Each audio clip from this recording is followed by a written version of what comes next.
Salut! Bonjour à tous et bienvenue sur Objectif Apiculture. Je vous le cache pas, cette année était une année très difficile pour l'apiculture. On va voir les 3 points clés auxquels il faut faire attention ces années-là. Mais avant ça, générique.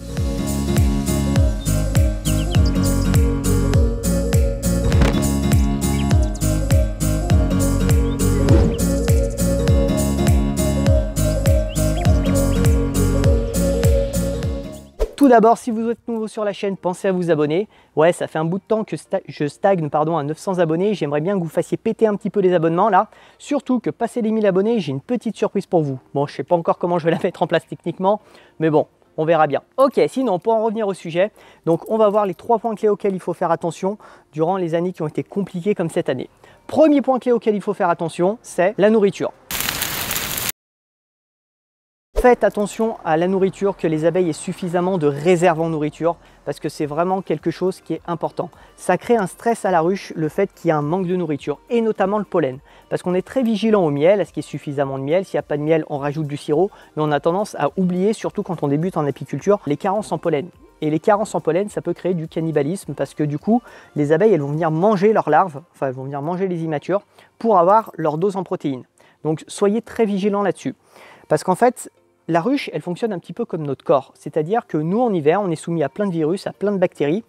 Et ces virus et ces bactéries, ils ne développent pas de maladie en nous lorsqu'on a un mode de vie sain, qu'on dort bien, qu'on mange bien. Par contre, à partir du moment où on va avoir un stress extérieur, où on va avoir une carence en nourriture, où on va mal dormir, et bien là, on va être beaucoup plus sensible à la maladie. Et bien, les ruches, c'est pareil. Si elles ont à manger, si elles sont bien, si elles sont dans un bon environnement, elles ne développeront pas de maladie. Par contre, elles peuvent développer une maladie à partir du moment où il y a une carence en nourriture. Donc soyez très vigilants à la nourriture et surtout au pollen. Maintenant, on va voir le deuxième point. Le deuxième point auquel il faut faire attention, c'est l'humidité, qu'il n'y ait pas trop d'humidité dans notre ruche. Bon, il y a un tracteur qui passe. C'est les joies de la campagne.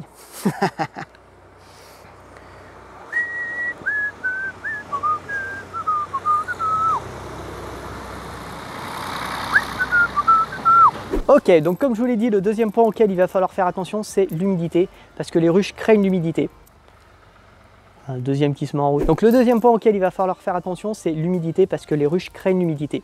Donc déjà, favorisez au maximum les planchers qui sont ventilés à 100%. Déjà pour le varroa, parce que ça permet aux varrois de tomber, ils ont énormément de mal à remonter dans la ruche. Donc c'est un des moyens biomécaniques de lutte contre le varroa. Et en plus de ça, ça permet réellement d'aérer vos ruches beaucoup plus facilement et de ne pas stocker l'humidité dans vos ruches. Quand vous avez des ruches en bois, c'est assez simple de savoir s'il y a de l'humidité. À partir du moment où on ouvre le nourrisseur, on voit dessous s'il y a des traces d'humidité, un peu de moisis. On le voit aussi des fois dans la caisse. Et si vous voyez que malgré le fait que vous avez un plancher ventilé à 100%, il y a encore de l'humidité dans la ruche, en saison, n'hésitez pas à changer vos ruches de place ou à changer de rucher parce que les abeilles peuvent y craindre ça, l'humidité. Ensuite, le troisième point. Donc le troisième point, favoriser les essaims pour les années difficiles. Je m'explique, les années difficiles, c'est ce qu'on appelle des années à essaim, parce que c'est très facile de faire des essaims ces années-là, surtout pendant la période de l'essaimage. Les ruches essaiment beaucoup plus facilement quand il fait mauvais temps. Pourquoi? Parce que déjà, il y a plus d'abeilles dans la ruche, bah ouais, les butineuses, elles peuvent plus sortir. Donc du coup, il y a plus d'abeilles dans la ruche, en plus les abeilles, elles vivent un petit peu plus longtemps, étant donné que les butineuses ne butinent pas. En fait, c'est la phase de butineuse qui tue les abeilles. Parce qu'elles font des kilomètres et des kilomètres par jour, elles finissent par mourir de fatigue. Et là, du coup, comme elles vont plus butiner, elles ont une espérance de vie qui est légèrement plus longue. Alors, ça se compte pas en années, hein, ça se compte en jours, mais voilà, l'espérance de vie est légèrement plus longue. Et en plus de ça, comme il n'y a pas de nourriture, et ben, les abeilles, elles ont tendance à vouloir partir, quoi. Il n'y a plus de bouffe, donc elles vont vouloir aller à un endroit où il y a plus de bouffe, donc elles vont vouloir essaimer. Il y a une volonté réelle d'essaimage ces années-là. Donc, utilisez cette volonté d'essaimage pour faire des essaims, soit augmenter votre cheptel du coup, ou soit vos essaims après, si vous voulez, vous pouvez aussi les vendre. Comme d'habitude, n'hésitez pas à me poser des questions en commentaire si vous en avez. Pour ceux qui ont suivi, alors je vous la mets en suggestion, pour ceux qui n'ont pas vu la vidéo, je vous avais ouvert une ruche qui était un peu bizarre, où dedans j'avais des œufs et des cellules royales. Alors j'avais des œufs, donc j'avais une reine depuis moins de 3 jours, et j'avais des grosses cellules royales qui avaient peut-être une dizaine de jours. Je ne sais pas si vous vous souvenez, je vous la mets en suggestion là, la vidéo. J'ai pas trop compris ce qui se passait dans cette ruche, donc là on va aller la rouvrir et on va voir si on fait quelque chose, si elle est repartie par elle-même. Allez, à tout de suite. Bon alors cette ruche, vous vous souvenez, je l'ai ouverte il y a 15 jours de ça. Non, il n'y a pas 15 jours en fait, il y a beaucoup plus. Il y a 3 semaines, un mois. Elle était très bizarre. C'est-à-dire qu'il y a un cadre qui avait une forme bizarre, que j'ai laissé d'ailleurs, qui était mal construit. Elle avait des œufs, donc une reine depuis moins de 3 jours. Pourtant, j'ai pas vu la reine, elle avait d'énormes cellules royales. Donc j'ai laissé faire, comme j'ai pas vu la reine, on va voir ce que ça va donner. Alors là, je vois qu'il y a quelques abeilles sur la planche d'envol, ça a l'air de voler pas mal. Donc, première impression, ça a l'air, j'ai bien dit, ça a l'air d'être reparti. On va ouvrir la ruche pour voir ce que ça donne. Allez. Donc, il faudrait que je coupe les arbres ici parce que... Ok. Donc, qu'est-ce qui se passe là-dedans, dans cette ruchette? Alors déjà, il y a du monde. C'est plutôt bon signe.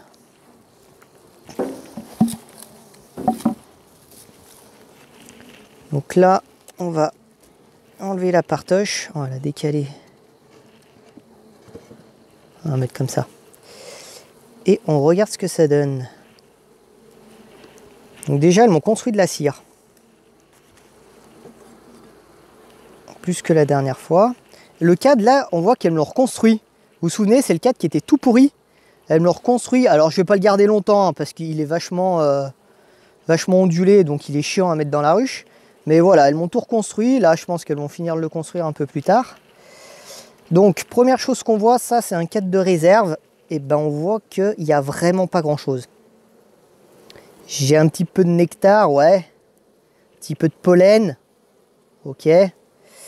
Bon, c'est vraiment pas énorme. Donc là, il va peut-être falloir que je rajoute un cadre de miel, je sais pas.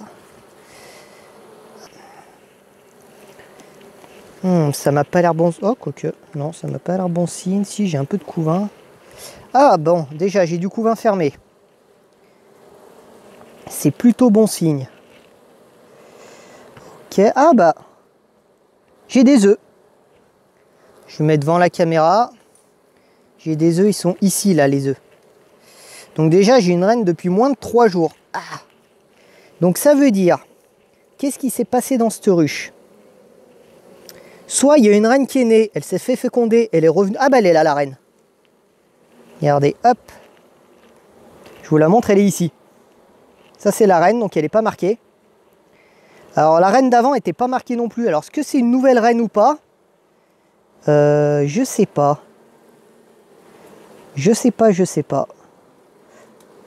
Bon, en tout cas, je suis plutôt content de l'avoir retrouvée. Alors le problème c'est qu'elle s'est barrée du mauvais côté. Oh, elle m'énerve. Alors ce que je vais faire, ce cadre, je vais juste le poser là provisoirement. Tac. Ah putain, ça colle cette propolis. Et je vais essayer de la choper si j'y arrive.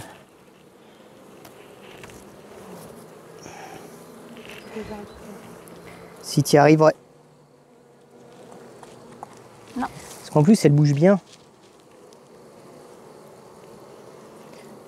Je vais essayer de l'attraper, mais je la vois plus. Là. Là? Vas-y. Donc normalement, la méthode traditionnelle, c'est avec une pince à reine. On la met dans la pince à reine et après dans le piston. Nickel. Hop. Donc on a la reine. Comme ça, en même temps, je vous montre comment on les marque. Je la laisse. Ouais. Donc là, j'ai la reine, du coup, qui se trouve dans le petit piston. J'attends qu'elle change de sens. Ça peut être long. Hein.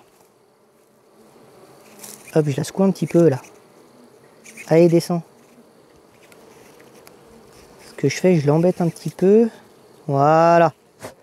Alors celle de dessus, non. Celle-là, elle m'énerve. Voilà. Ok, nickel. Comme ça, je viens la coincer ici. Et là, c'est ça qui est chiant quand on a des gants. Je ne veux pas l'écraser non plus en fait. Voilà, comme ça. Faut la coincer, mais pas trop lui faire mal non plus. Et là, on lui met... Alors, putain, je vais prendre dans l'autre main parce que je suis gaucher. Un petit point sur... Alors elle, par contre, elle est super dynamique. Hein. D'habitude, elles sont beaucoup plus calmes, elles bougent à peine. Mais alors celle-là... En plus, j'ai le piston qui est pas top.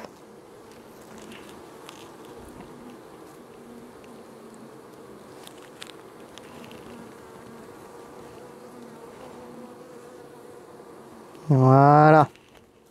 Comme ça. Voilà, comme ça elle a un petit point blanc sur l'abdomen. Et après je la pose ici.